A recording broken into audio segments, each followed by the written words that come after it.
dude just getting George's Isuzu Trooper and like Matt's old Toyota pickup and just hit it, you know?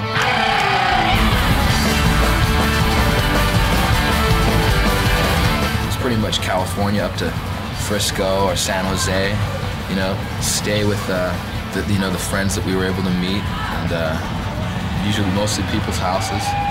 Some, you know, definitely a lot of crazy nights, but a lot of good nights, you know.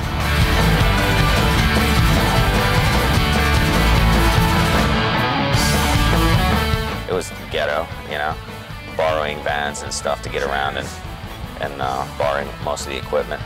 But it was good. I mean, it got the taste of being outside of the world that we had created, you know, and seeing how it would translate. A couple shows in Columbus, 2 shows in Chicago, East Lansing, Michigan, Cleveland.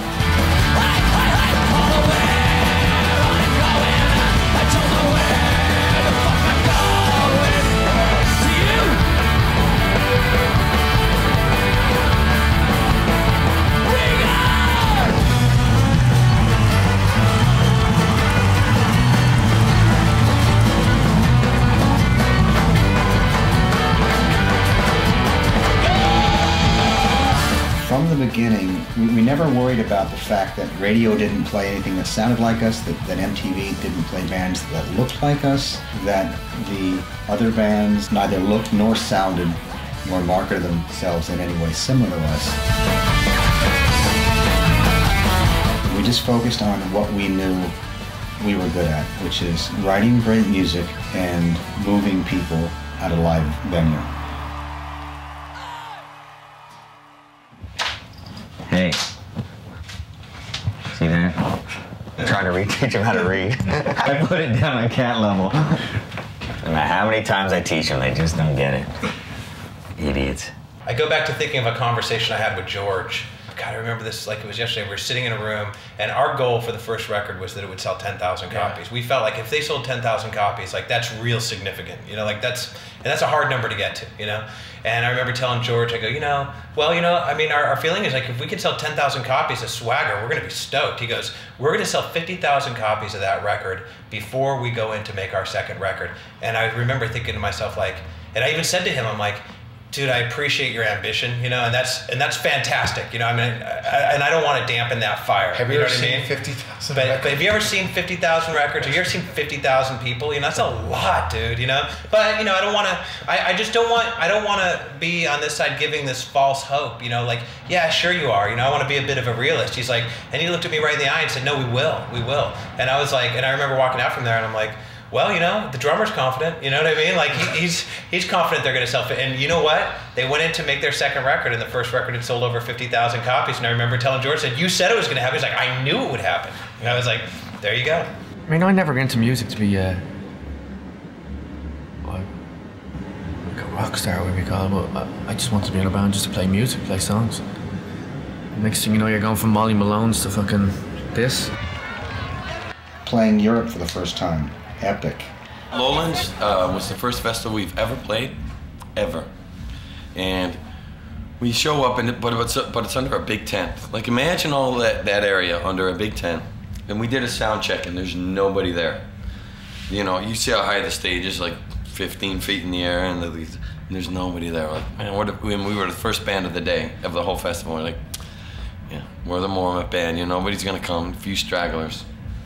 And excuse me, we walk back to do our whatever, and I shit you not, there's a ramp that goes up to the stage, and we walk up, and I will never forget this as long as I live, and the place is filled from front to back, jam-packed.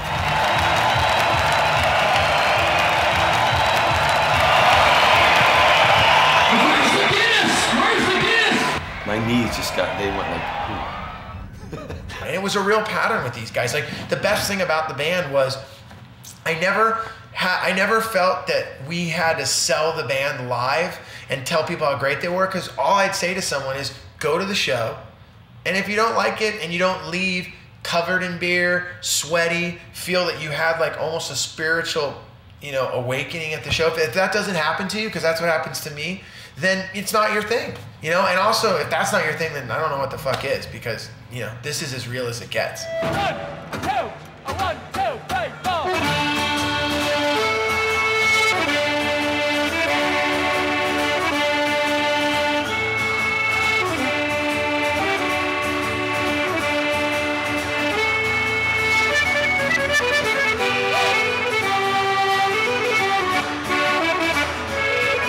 I remember when I first got in the band, I always used to tell Matt he's like the epitome of cool. I thought he was like the James Dean of the accordion players. Because everything he did, he's just a cool motherfucker. He just, like, the way he carries himself. I've made a living at doing things you probably shouldn't try to make a living at, you know? Accordion is just not necessarily like a big moneymaker, is it? Maybe 1950, but not nowadays. And, you know, I skateboarded for a living and still kind of do, and... 2, 3, 4!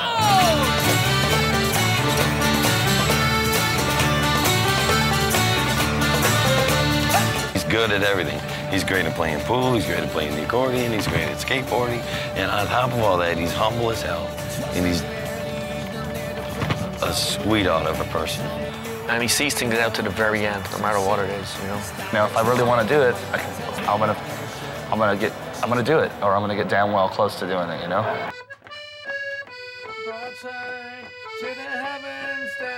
One day I went to a music store, and my roommate was just like bummed, and I bought an accordion. I'm like, I want to play this thing, you know? I want to learn how to play this thing. Go, let's do it.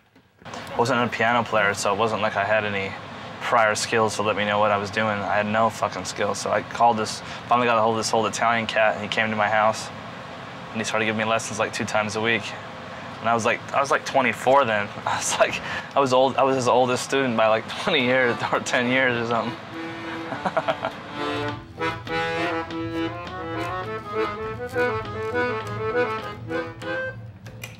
All day long, dude. The magical world of the accordion. Let's go to another continent, dude. Come on.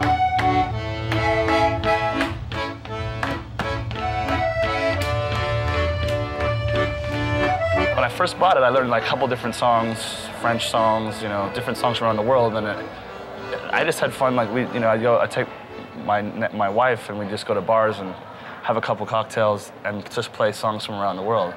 It just was really cool. No money involved here, just hanging out, you know. Just there's something cool about that. I think that sounds good, Dave, to me. Then. It just by weird chance that I met Dave, and all these weird things happened, but here we go. And he plays a mean squeeze box, and that's what he does now. That's why I tell people, oh, are you gonna go skate? I always tell him if he breaks his fucking hand. He's a musician now, all right? If tomorrow I decide I want to be a fucking race car driver, you know? I mean, it's laughable, but maybe I'll try to make a go of it.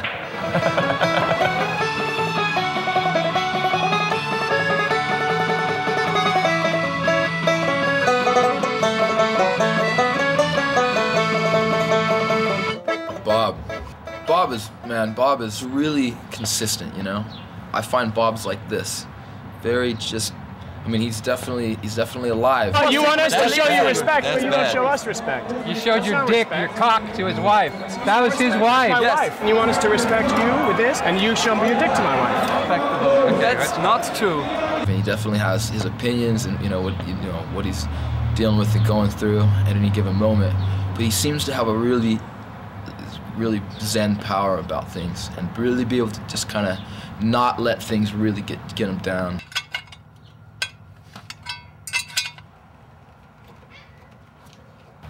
You know, like, I don't really consider it a pain in the ass to have to cook my own meal. Like, I love doing it. I like cooking for my wife. I like hanging around the house. I like doing the odd gardening. I like, you know, it's not that big a deal. It's my studio cave, which is just a old storage closet that they have. Because there's a stairway up to the second floor. They had like that old-fashioned extra storage hole. So I built a little cave in here to do tiny little demos, and it's very cozy. But Bob is like his own little world, you know? He almost reminds me of that little Martian on Bugs Bunny. Like when we're on the road, I just have this little thing and I'll just kind of whistle or hum or play guitar ideas into that thing. He's multi-talented. He records, engineers. He can fix your equipment if it's broken. Plays banjo, mandolin, the bouzouki, mandocello, mandola, bass, upright bass, guitar, piano. I play enough drums to embarrass myself. So you know, I kind of just I play what I need to play, but most of like what I'm good at tends to hover in the string realm. Mm-hmm. And I've been able to kind of half-ass everything else. So that's Bob. I mean, I don't know. He's like an enigma, man.